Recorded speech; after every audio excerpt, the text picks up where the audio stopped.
Alléluia. Que le nom du Seigneur soit béni. Content de vous retrouver. Est-ce qu'on est ensemble? Quelqu'un acclame fortement le Seigneur Jésus. Alléluia. Merci Père pour tes bienfaits. Merci pour cette puissante première bénédiction. Je te vois être divinement orienté par Dieu. Je te vois être dirigé vers ton Rehoboth. Je te vois trouver ton territoire de Éden, où Dieu t'accorde la grâce de prospérer. Mais au-delà de cela, la dimension dans laquelle nous entrons cette saison, c'est béni, amen, béni pour conquérir. Et là, avec la première bénédiction, on est béni pour devenir une source de bénédiction sur les territoires vers lesquels le Seigneur nous envoie. Alléluia. Nous voulons prier le Seigneur Jésus. Père Céleste, que ton nom soit béni. Merci pour ta grâce divine. Merci pour cette dernière session sur la bénédiction du territoire ou sur la bénédiction de l'orientation divine. Je prie afin que tu m'orientes, tu mettes les mots dans ma bouche et tu disposes le cœur par ta grâce de tes serviteurs et de tes servantes afin de recevoir favorablement cette parole. Merci Père pour tes bienfaits au nom puissant de Jésus. Amen, amen, amen. Ok, que le nom du Seigneur soit élevé. Alors, je rappelle donc que nous sommes en train de parler, je suis en train de partager avec toi une merveilleuse bénédiction, quelque chose qui est tapis en toi, qui est bâti en toi, c'est-à-dire ton héritage en Jésus. Le premier aspect de ton héritage, c'est cette capacité que Dieu te donne pour retrouver les domaines, les territoires, les entreprises, les lieux où tu vas briller, où tu seras pourvu, où l'onction viendra sur toi et où tu vas briller. Ces lieux sont géographiques et ces lieux sont, je dirais, sociaux, qu'on appelle donc les champs. Tu seras béni dans les villes et tu seras béni dans les champs. Que cette faveur-là soit pleinement manifestée dans le nom de Jésus-Christ. Alors, on terminait la session dernière en disant qu'il y a malheureusement beaucoup de chrétiens qui demeurent dans la confusion, qui ne savent pas s'orienter dans le choix, par exemple, des conjoints, parce que l'orientation divine intervient dans le choix du mariage, l'orientation divine intervient dans les choix où on veut aménager, où on veut s'installer. Voilà, l'intervention divine intervient, la main de Dieu intervient dans tous ces domaines. Alors, comment est-ce qu'on est divinement orienté? Comment est-ce que le Seigneur nous oriente divinement? Amen. Alors, on va déjà lire quelques histoires. On va lire quelques histoires. La première histoire, je t'amène en Marc. Marc chapitre 8 à partir du verset 22. Il est dit, ils se rendirent à Bethsaïda et on amena vers Jésus un aveugle qu'on le pria de toucher. Il prit l'aveugle par la main et le conduisit hors du village. Puis il lui mit de la salive sur les yeux, lui imposa les mains, lui demanda s'il voyait quelque chose. Il regardait et dit, j'aperçois les hommes, mais j'en vois comme des arbres qui marchent. Jésus lui mit de nouveau les mains sur les yeux, et quand l'aveugle regarda fixement, il fut guéri. Il vit tout distinctement. Alors Jésus le renvoya dans sa maison en disant, n'entre pas au village. Amen. Ça vraiment, c'est un texte lequel j'enseigne très très souvent, n'est-ce pas? On voit Jésus ici qui va devoir prier pour un malade qui est aveugle. Et Jésus se retrouve au niveau du village de Bethsaïda. Et lorsque Jésus doit pour pouvoir prier pour lui, on voit qu'au verset 23, Jésus l'amène hors du village. Et hors du village, Jésus va prier pour lui par 2 fois. Et lorsque le malade est guéri, on se retrouve au verset 26, Jésus-Christ le renvoie chez lui en disant, n'entre pas au village. Alors le passage nous montre clairement que l'environnement, le territoire sur lequel il se trouvait était un obstacle à la guérison de l'aveugle. Et Jésus en a eu conscience. Jésus en a eu conscience. Il sentait qu'il y avait quelque chose dans l'atmosphère, ce qu'on appelle souvent des malédictions territoriales.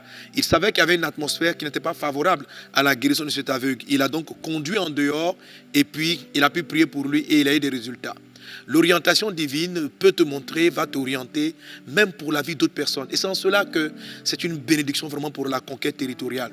Quand tu vas marcher dans cette dimension, tu sauras comment orienter les croisades, orienter tes évangélisations, savoir dans quel endroit il faut te positionner, dans quel endroit tu dois établir ta tente, où même il faut choisir, où tu dois installer l'église.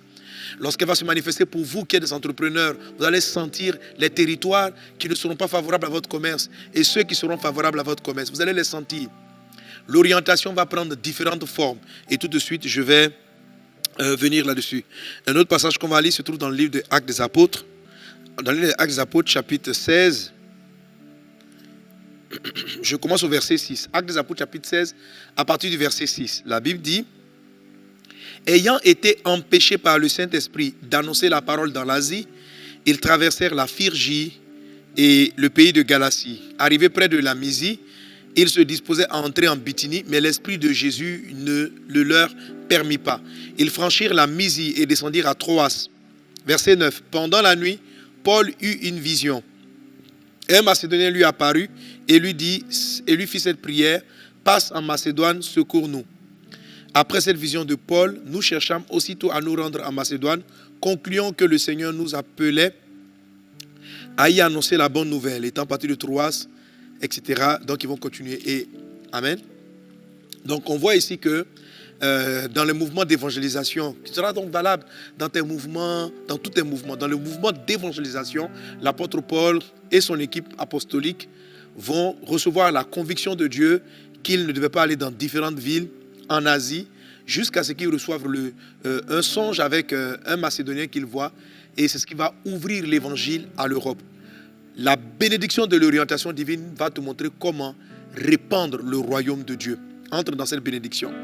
Mais surtout, ce que j'ai voulu te faire remarquer, ce sur quoi je voulais attirer ton attention, c'est comment est-ce que Dieu nous parle. Comment est-ce qu'on est orienté vers ces territoires de faveur. Dans la majorité des cas, ce sont des convictions intérieures. Ce sont ça peut venir par des songes.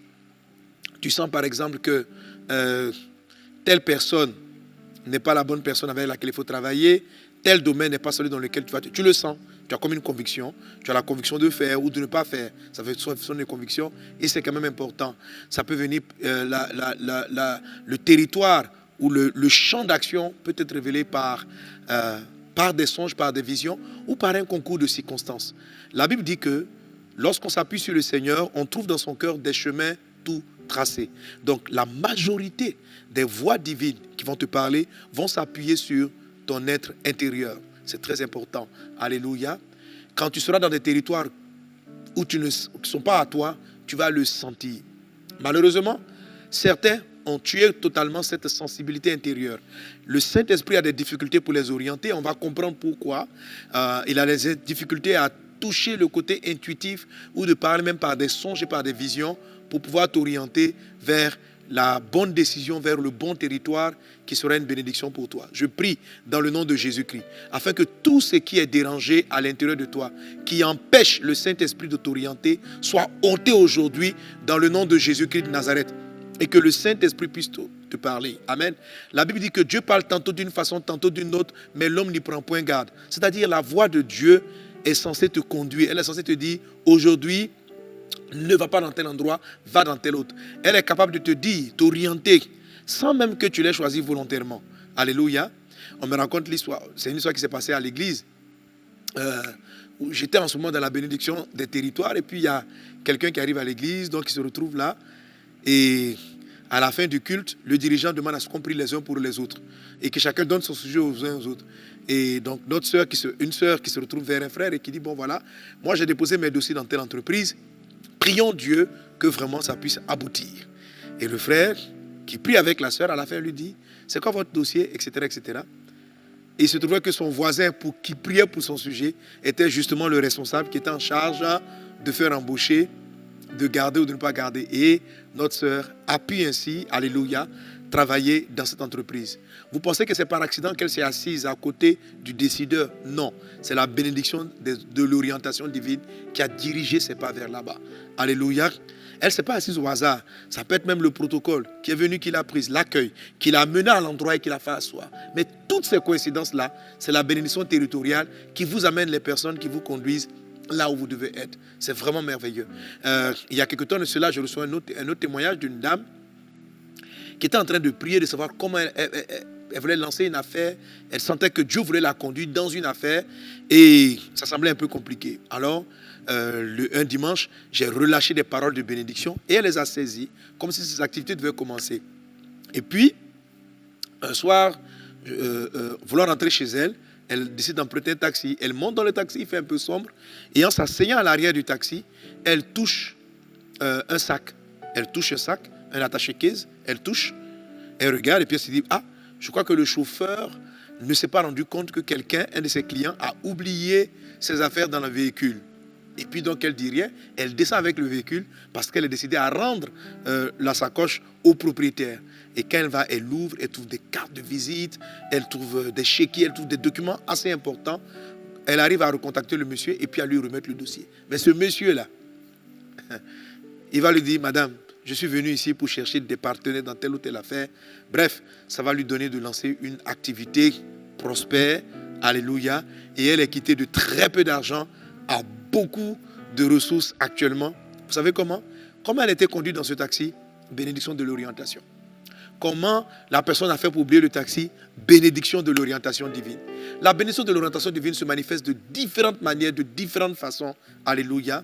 Mais pour que Dieu puisse te conduire dans l'environnement de faveur, il faut que certaines choses soient disposées dans ton cœur. Il faut que certaines choses soient disposées en toi. Et c'est ce qu'on va apprendre à avoir révélé. Alléluia, alléluia.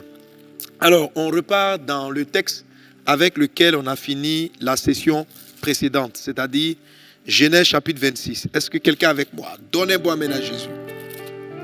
Donc, à partir de ce texte-là, on va tirer les leçons des différentes choses qui doivent être actives dans la vie d'une personne si elle veut entendre le Saint-Esprit l'orienter ou si elle peut permettre au Saint-Esprit de disposer les choses plus facilement. Lorsque ta bénédiction numéro 1 n'est pas active, ça veut dire que ces différents éléments-là sont soit noyés par le sable, par la chair. Ok. Genèse 26, à partir du verset 12. Isaac sema dans le pays et il recueillit cette année le centuple car l'Éternel le bénit. Cet homme devint riche et il alla en s'enrichissant de plus en plus jusqu'à ce qu'il devient fort riche. Il avait des troupeaux de menu bétail et des troupeaux de gros bétail et un grand nombre de serviteurs. Aussi les Philistins lui portèrent envie. Note bien la notion ici d'envie. Dis avec moi envie. Ok, les Philistins lui portèrent envie. Alors frère, ce passage, on va vraiment l'utiliser en termes de métaphore. Et c'est une métaphore qui ressemble vraiment à ce que je veux partager avec toi. Ok, donc les Philistins lui portèrent envie. Ok. Verset 15. Tous les puits qu'avaient creusés les serviteurs de son père, du temps d'Abraham son père, les Philistins les comblèrent et les remplirent de poussière. Ok? Donc, papa Abraham avait fait déjà un certain travail, mais les Philistins remplis d'envie vont combler les puits creusés par son père. Amen. Et une fois qu'ils vont creuser les puits ils vont fermer les puits creusés par son père, des choses vont commencer à se passer. Et Abimelech dit à Isaac, va-t'en de chez nous, car tu es beaucoup plus puissant que nous. Ok? Donc dès qu'ils ont comblé les puits, maintenant c'est comme s'ils étaient en position de force et ils vont chasser Isaac. Je rappelle que Isaac était déjà à Canaan, le territoire que Dieu avait promis leur donner. Mais il n'arrivait pas à posséder son territoire. Et pour pouvoir le déposséder prophétiquement de son territoire, les ennemis, les Philistins, par envie, ont fait fermer les puits causés par son père.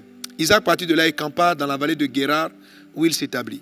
Isaac creusa, verset 18, Isaac creusa de nouveau les puits d'eau qu'on avait creusés du temps d'Abraham son père et qu'avaient comblé les Philistins après la mort d'Abraham. Et il leur donna les mêmes noms que son père leur avait donnés. Alléluia. Donc les Philistins vont fermer, mais Isaac va les restaurer. Isaac va les restaurer. Et ça, c'est vraiment majeur dans la capacité à retrouver son territoire de faveur. Amen. Et non seulement il va les restaurer, mais il a dit, il leur donna les mêmes noms que son père leur avait donnés. Donc il n'a pas dit, bon, les puits sont déjà fermés, c'est totalement, donc il y avait totalement la terre, c'est une nouvelle terre, c'est moi-même, il a reconnu que c'était les puits de son père, il a été reconnaissant pour la vie de son père, il a restauré la dignité, l'honneur, le fruit du travail de son père. Et c'est une très bonne attitude. Amen. Et après cela, donc, les serviteurs d'Isaac creusèrent encore dans la vallée et ils trouvèrent un puits d'eau vive. Alléluia.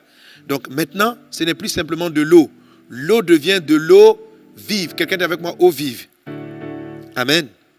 Donc, après qu'il lui ait restauré les puits de son père, le puits d'après qui est venu, c'était un puits d'eau vive. C'est comme si l'eau vive du Saint-Esprit, la vie divine, a commencé à jaillir. Amen. Il y a le puits de papa, qui ont été restaurés en premier.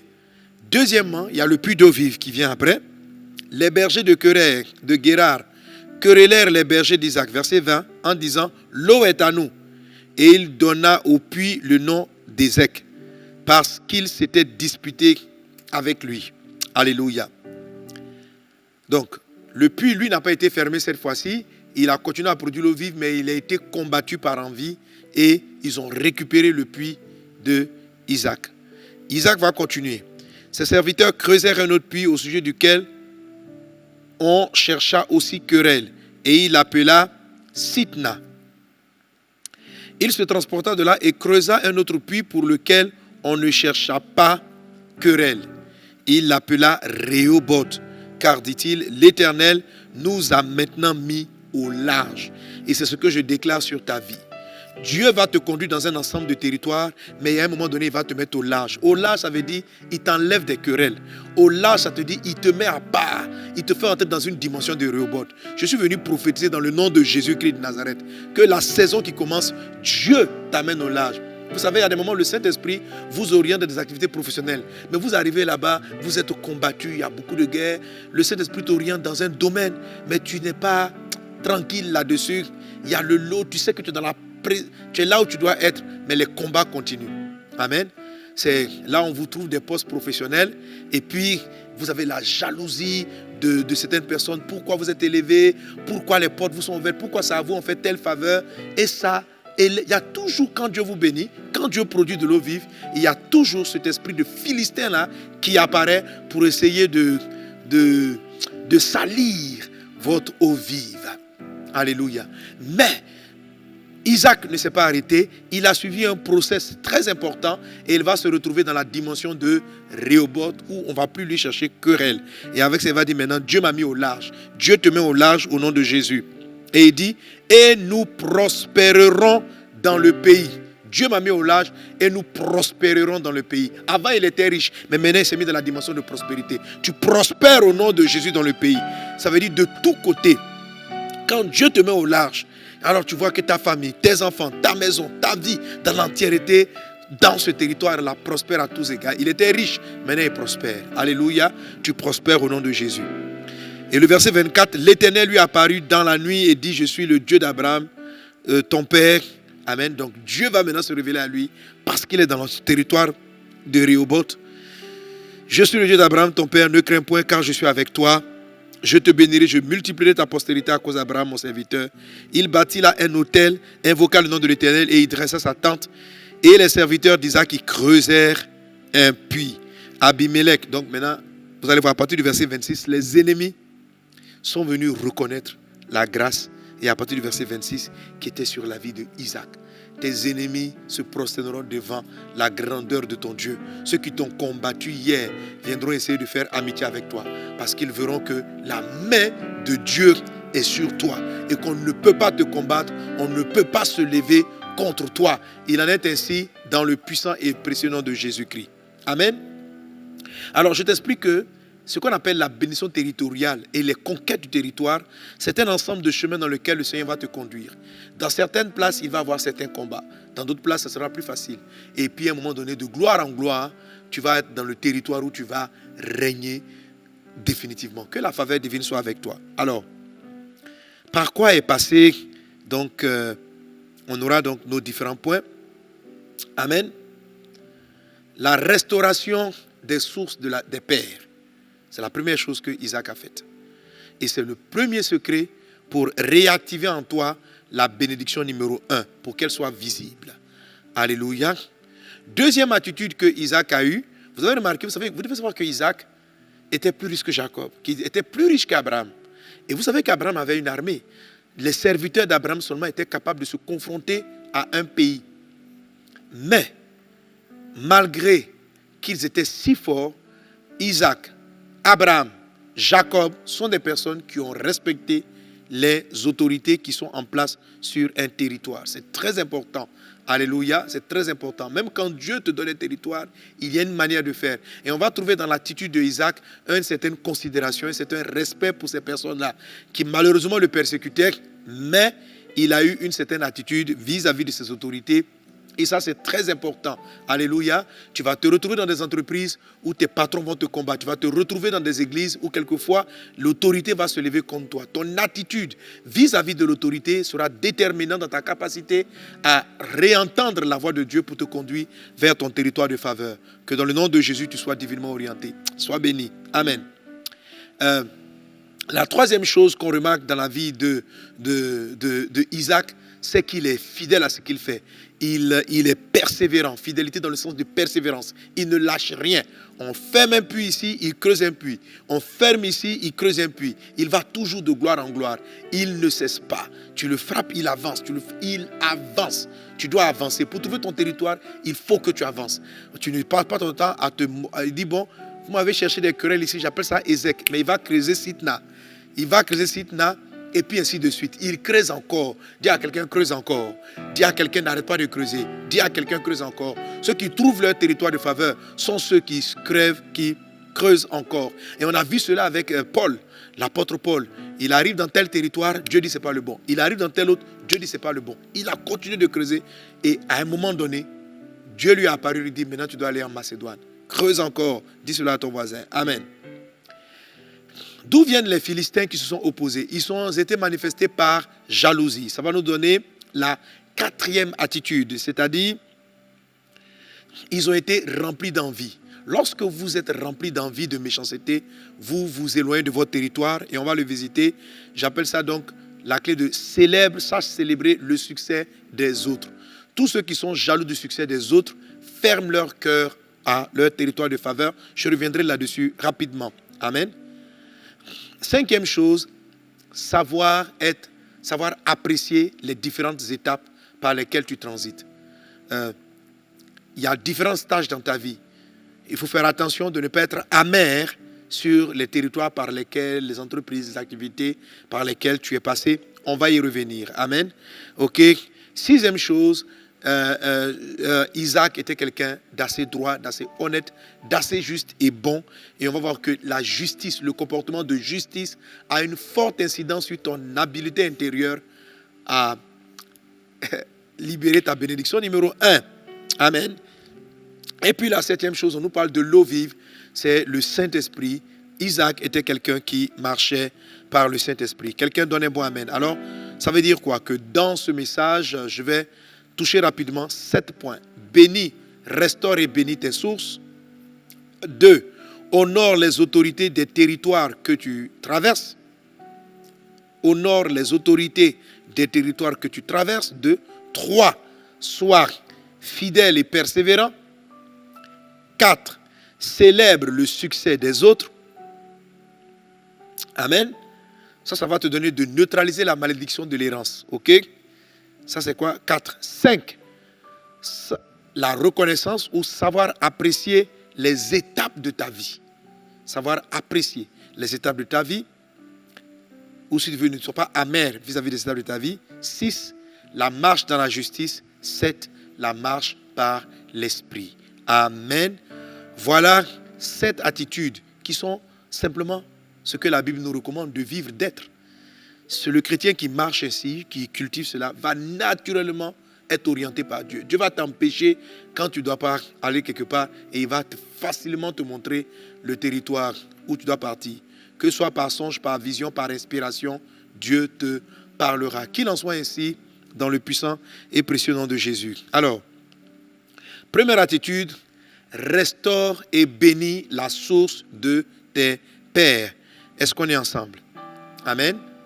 Alors, dans plusieurs enseignements, j'enseigne cela comme étant honore ton père et ta mère, etc., qui parle de tes points d'origine. Ça, c'est vraiment important. C'est le point numéro 1 pour que la voix intérieure du Saint-Esprit t'oriente. Alors, on va faire cet exemple-là que j'utilise très souvent. L'orientation divine, c'est quoi? C'est le fait de te dire, tourne à gauche, tourne à droite. C'est ça, orienter. Bon, pas divine, mais l'orientation en général. Si je veux t'orienter, quand on prend un GPS, il dit quoi? À 200 mètres, tournez à droite, tournez à gauche, etc. Il donne une orientation. Et puis après, lorsque tu arrives à destination, le GPS va te dire, tu es arrivé à destination. C'est ce qu'on appelle une orientation. Ok? Alléluia. Pour pouvoir donc t'orienter, le GPS va s'appuyer sur un ensemble de repères.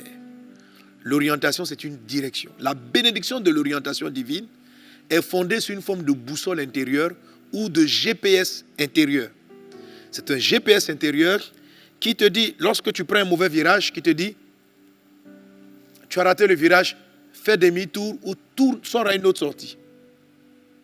C'est une conviction. La Bible dit dans le livre de Proverbes chapitre 84, verset 5, que ceux qui s'appuient sur le Seigneur trouvent dans leur cœur des chemins tout tracés. Les chemins existent déjà, comme dans un GPS, et cette voie tracée-là t'oriente, te conduit. Qu'il en soit ainsi dans le puissant et précieux nom de Jésus. Alors, comment le GPS oriente, ou bien comment est-ce qu'on donne une orientation? Pour donner une orientation, il faut toujours un repère. Même quand tu es dans un GPS, tu écoutes un GPS, et puis il te dit, à 200 mètres, tourne à droite.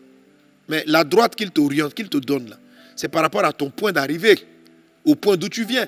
Parce que si tu venais dans le sens opposé, ce qu'il appelle à droite, il aurait dit tourne à gauche. Donc gauche et droite, ce n'est pas le même endroit. Amen. Tout dépend, ou bien gauche et droite, pardon, peuvent être le même lieu. Tout dépend de la position de repère. Est-ce qu'on est ensemble? Une autre illustration pour que tu comprennes le repère, l'avantage du repère. Si je t'appelle au téléphone, je t'appelle, allô, frère Bill. Tu dis, oui, allô, frère Bill. Je dis, mais est-ce que tu peux me montrer comment est-ce qu'on arrive, comment est-ce que je peux aller dans cet hôtel de 5 étoiles? La première des choses que Bill va me poser comme question, et tu es d'accord avec moi, il va me demander où je suis.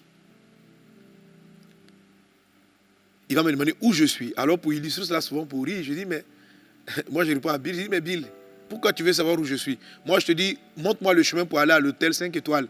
Pourquoi tu veux savoir d'où je viens? Et Bill me répond, mais je ne peux pas te dire où partir si je ne sais pas d'où tu viens. Parce que l'endroit d'où tu viens détermine le chemin que tu dois prendre pour arriver à l'endroit où tu vas. Sans l'endroit d'où tu viens, on ne peut pas te dire où tu t'en vas. Est-ce qu'on est ensemble?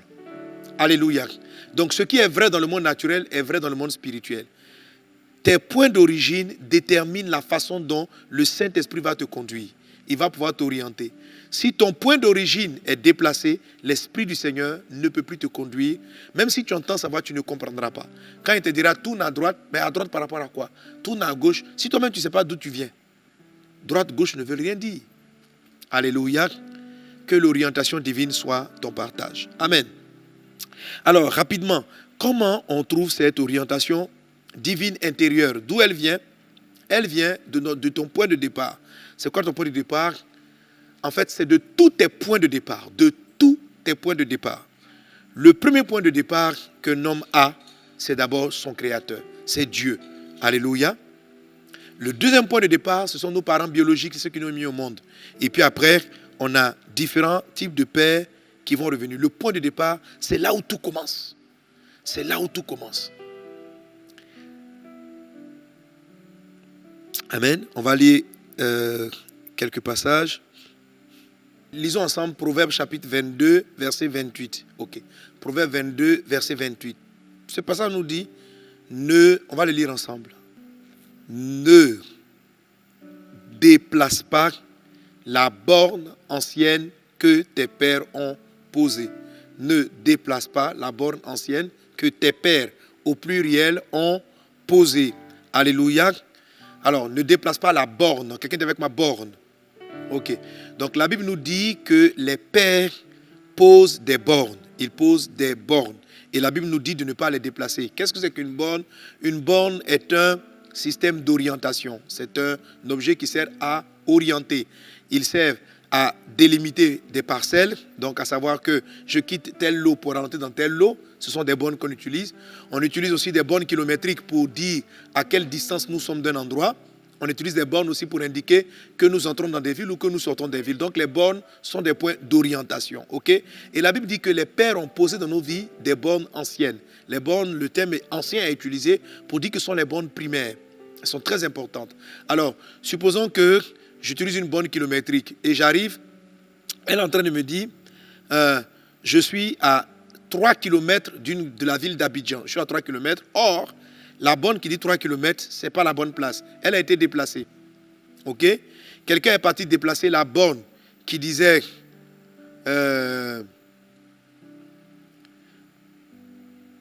Bon, par exemple, non, je vais plutôt inverser. J'inverse, voilà. Donc, je suis à 100 km d'Abidjan. Je prends la route, j'arrive. Et puis, quelqu'un prend la borne de 3 km et vient la placer à 100 km. OK? Et quand moi j'arrive, j'ai le carburant, je regarde. Monsieur, vous regardez la borne, vous êtes à 3 km d'Abidjan. Or, en vérité, je suis à 100. Ce que ça va entraîner, c'est que je risque de tomber en panne sèche parce que je ne vais pas me préparer. La borne a été déplacée et elle m'a donné une mauvaise orientation. Lorsqu'on déplace une borne, on fait des erreurs, on se perd. Si une borne t'indique pour trouver telle ville, va à droite, tandis que la ville est à gauche, tu vas te garer, tu vas te perdre.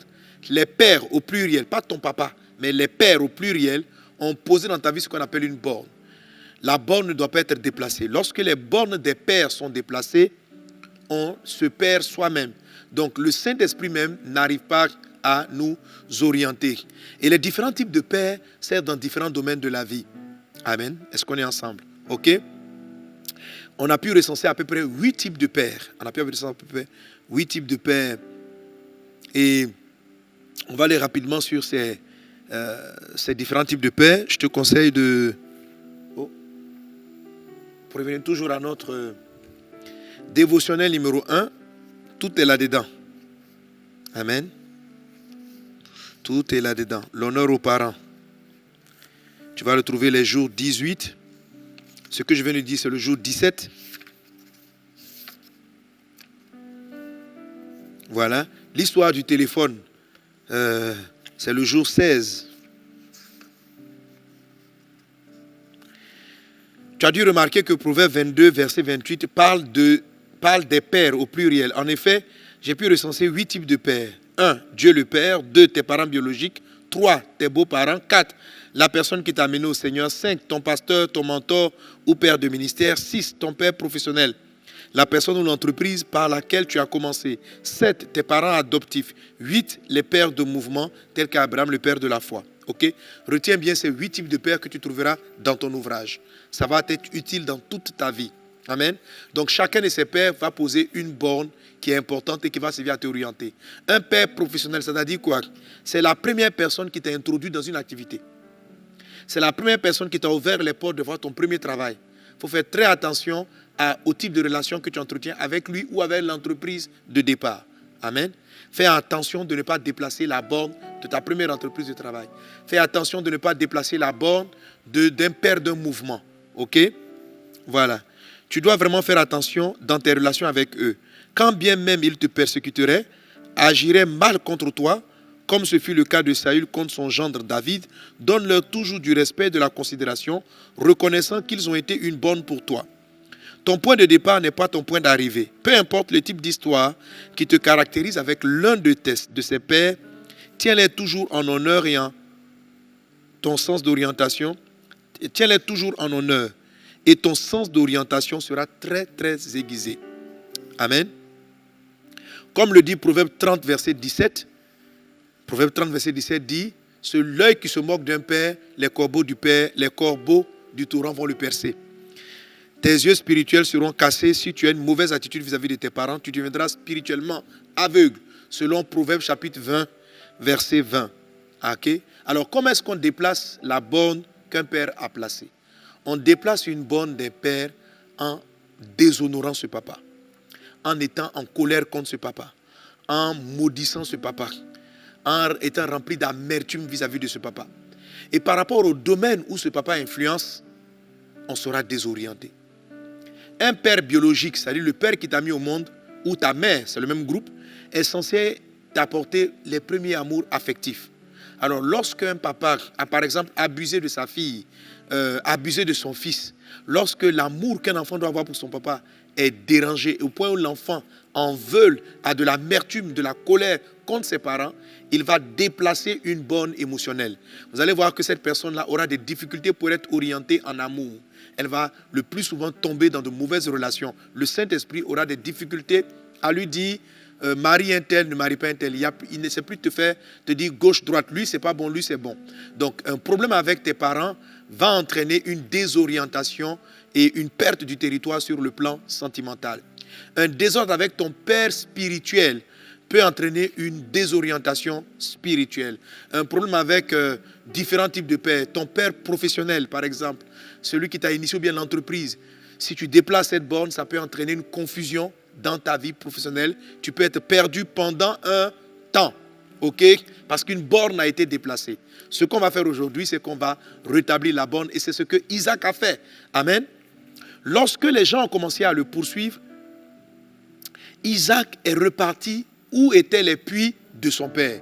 Il n'a pas dit, bon, de toute façon, les puits ont déjà été fermés, je vais aller créer d'autres puits. Isaac a commencé par rétablir les puits que son père avait creusés. Alléluia. Il a rétabli la borne. Lorsque tu passes par une période de désorientation, ça peut venir d'un des 8 pères qu'on a cités. OK?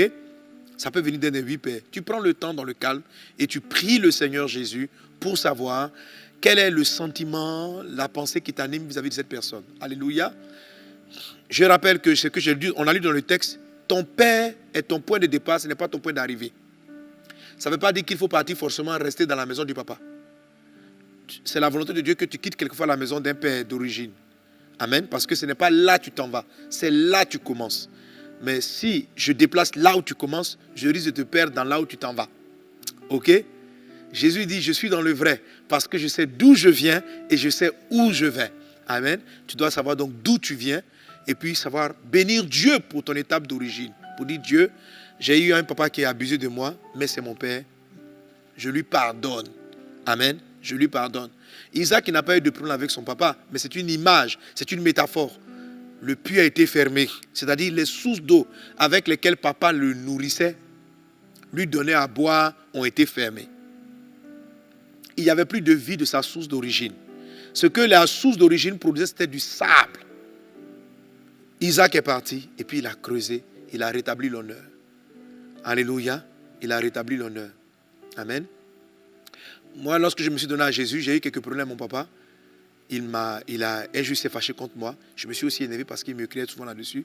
Et puis je lui ai dit une phrase qui ne lui a pas plu. Mon père a dit, ah bon? Et puis il a laissé tomber. Plus tard, je veux travailler, j'ai des problèmes. Et quand je prie Dieu, il me dit, va voir ton papa. J'ai dit, mais cher du travail, mon papa est dans une autre vie. Il dit, va voir papa. Et quand je vais voir papa, je dis, papa, est-ce que tu m'en veux pour quelque chose? Il me dit, ah oui. Il s'est rappelé de cette vieille histoire qui datait de près de 10 ans. Et il m'a pardonné ce jour. Le lendemain, je n'ai pas dit, en moins de 24 heures, j'ai trouvé un travail extraordinaire. Orientation divine. Est-ce qu'on est ensemble? Voilà. Je prie dans le nom de Jésus que toute frustration de ton passé, là où l'ennemi a mis le sable, que Dieu restaure. Que Dieu restaure. Alléluia. Et l'honneur dit à un père, c'est très simple. Amen.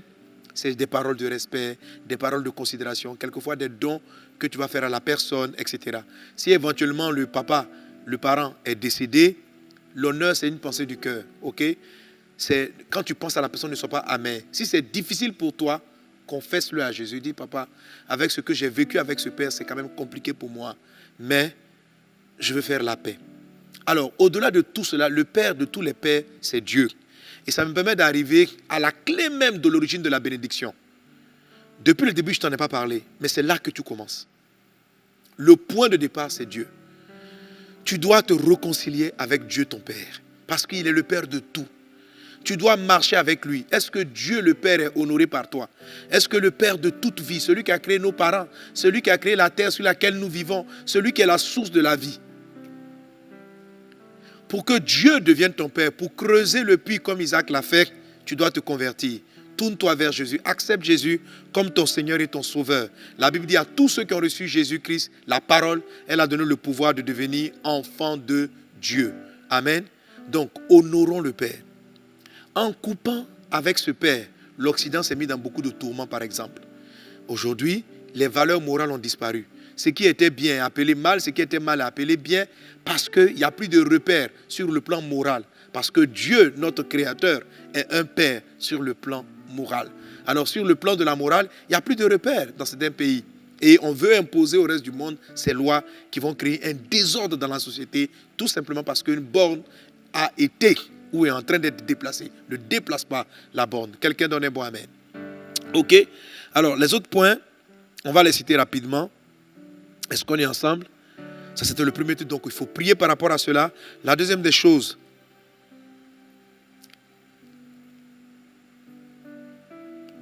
tu sais, j'ai beaucoup de fichiers. Ça va aller.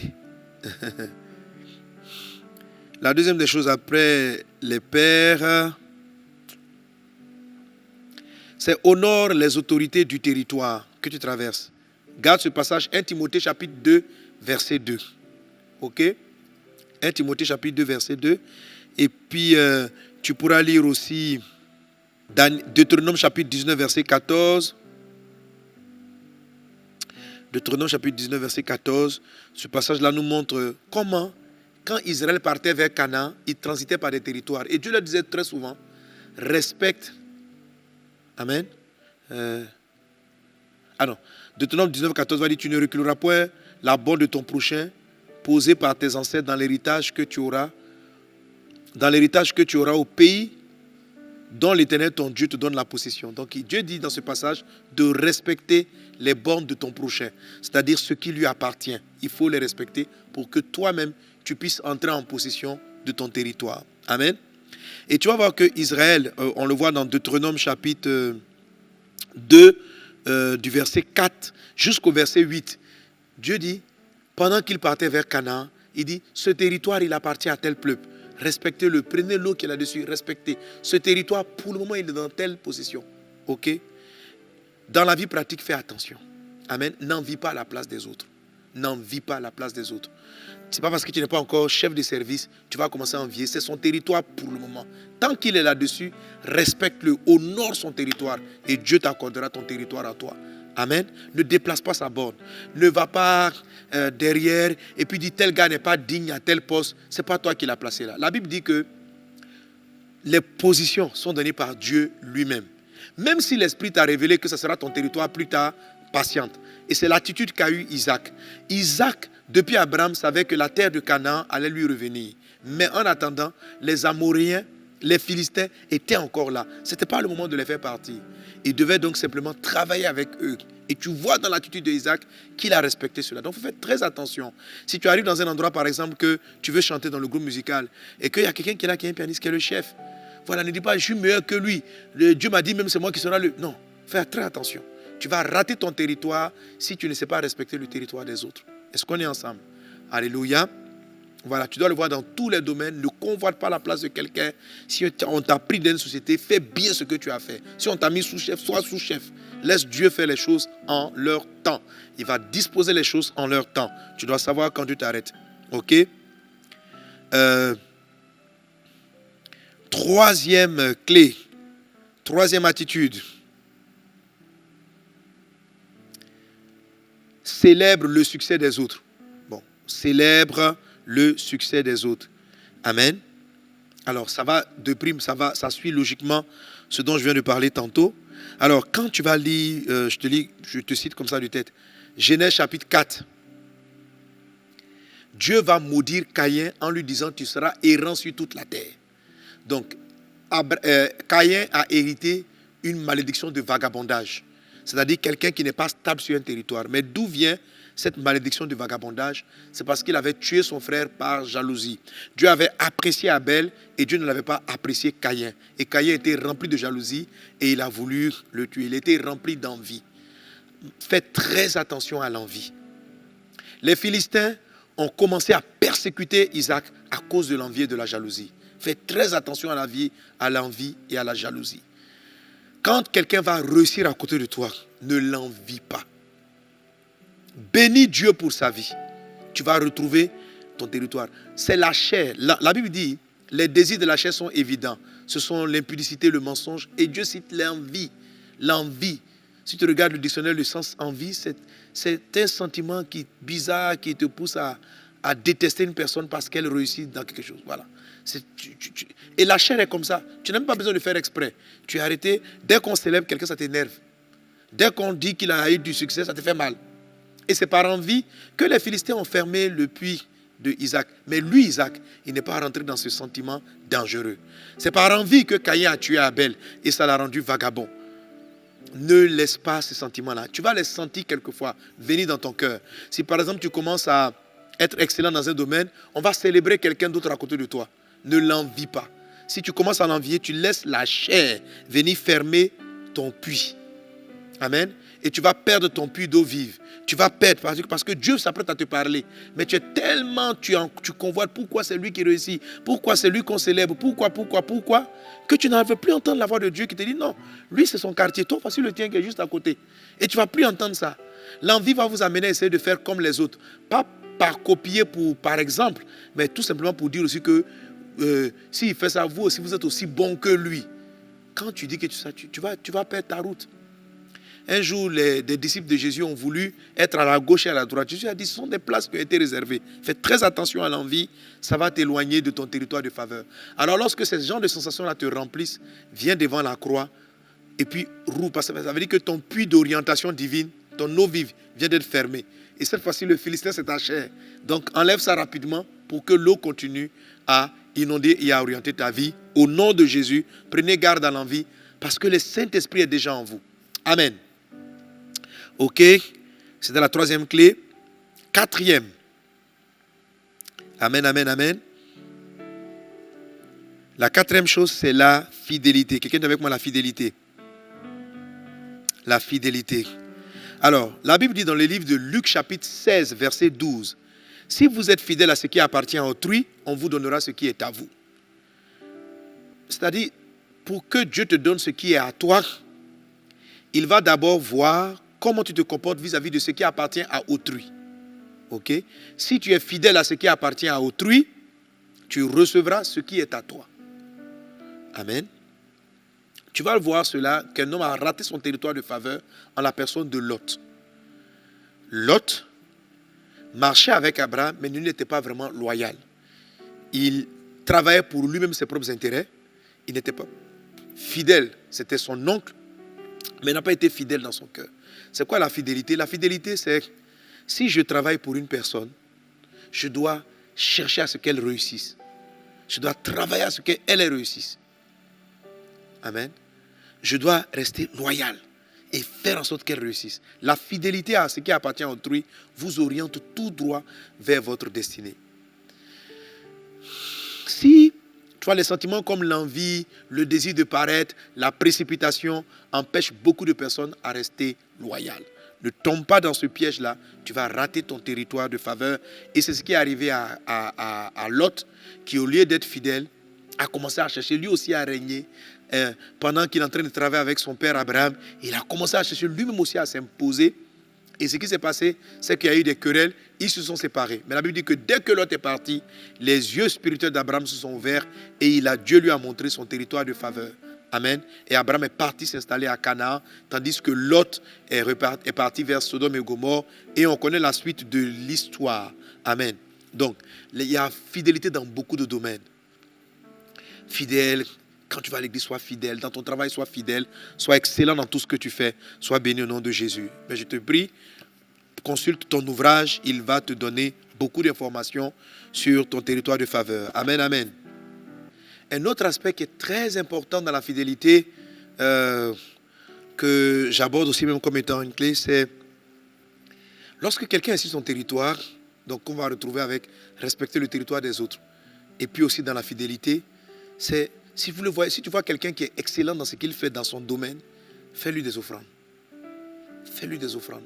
Rends grâce à Dieu pour ce que Dieu fait au travers de lui. La Bible dit que si quelqu'un donne un verre d'eau à un juste en sa qualité de juste, il reçoit une récompense de juste. Si quelqu'un donne un verre d'eau à un prophète en sa qualité de prophète, il reçoit une récompense de prophète. Si tu sais honorer quelqu'un qui excelle, donner un verre d'eau, ça veut dire le désaltérer, ça veut dire l'apprécier. Si tu sais reconnaître quelqu'un qui excelle dans un domaine, si tu sais bénir Dieu pour sa vie, toi-même tu te propulses directement à un niveau de faveur similaire à cette personne-là. Amen. Tu te propulses à un niveau de faveur similaire à cette personne. Que cela soit ton partage au nom de Jésus-Christ. Amen, amen, amen. Alléluia. La sixième chose, c'est la reconnaissance. Savoir bénir Dieu pour toi-même les différentes étapes que tu parcours. Les différentes étapes de ton parcours. Ok. dans le cheminement pour que Joseph arrive à son Rehoboth. Le Rehoboth de Joseph, c'était de se retrouver à la tête de l'Égypte et de gouverner l'Égypte et même le monde. Mais avant cela, il a transité par différentes étapes. Et beaucoup d'étapes vers ton territoire de faveur ne seront pas des choix. Par exemple, lorsque tu es en train de chercher du travail, ce n'est pas parce que Dieu t'oriente. Quelquefois, tu tombes sur le seul travail qui est à ta disposition.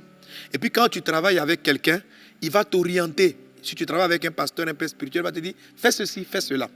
Il va t'orienter dans des départements. Il va te conduire dans des endroits. Par loyauté, par fidélité, tu y vas. Tu ne dis pas, non, ce n'est pas ma révélation, etc. Parce que tu es dans l'étape de la soumission. Donc, il arrive une période dans votre vie où vous ne vous dirigez pas vous-même.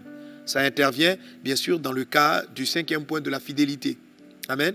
Donc, tu n'es pas forcément là où tu souhaites être, mais tu es là où quelqu'un souhaite que tu sois. La Bible dit que, aussi longtemps que l'héritier est un enfant, il ne diffère rien d'un esclave, son père va le positionner sous des tuteurs. Donc, avant de te donner ton Rehoboth, Dieu te donne des tuteurs. Et il faut donc faire attention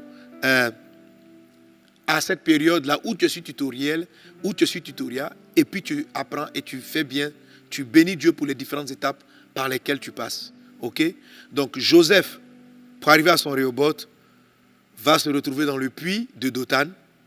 Il va se retrouver chez Potiphar comme étant esclave, mais on va voir que c'est quelqu'un qui va relâcher la bénédiction, qui sera une bénédiction pour Potiphar. Lorsqu'on va le jeter en prison, il ne sera pas amer, il ne va pas passer le temps à maudire la prison.